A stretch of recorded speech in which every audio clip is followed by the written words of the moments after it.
दोस्तों फिर से स्वागत है आपका एक नई वीडियो के साथ। दोस्तों इस वीडियो में आपको बताने वाली हूँ वन प्लस नॉट 2 मोबाइल है आपके पास या फिर वन प्लस का कोई और मॉडल है, तो उसमें आप कीबोर्ड का जो साउंड है वो कैसे टर्न ऑफ कर सकते हैं।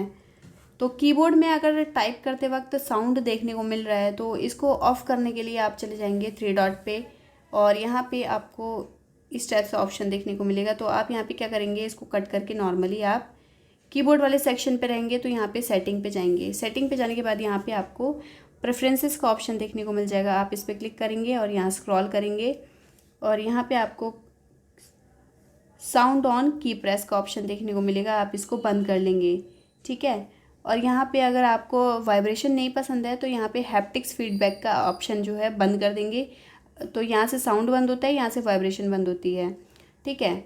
और पॉपअप अगर आपका ऑन है की प्रेस में तो यहाँ पे आप ऑफ़ कर सकते हैं इसका पॉपअप। तो यहाँ पे दो साउंड आपको बंद कर लेने हैं और यहाँ पे आप बैक करेंगे और यहाँ पे कुछ भी टाइपिंग करेंगे ना तो आपका वाइब्रेशन आएगा और ना ही आपका साउंड देखने को मिलेगा। तो इस टाइप से सेटिंग कर लीजिएगा। आई होप गाइस ये वीडियो आपको ज़रूर पसंद आया होगा। चलिए मिलते हैं आपको एक नेक्स्ट वीडियो में, तब तक के लिए नमस्कार।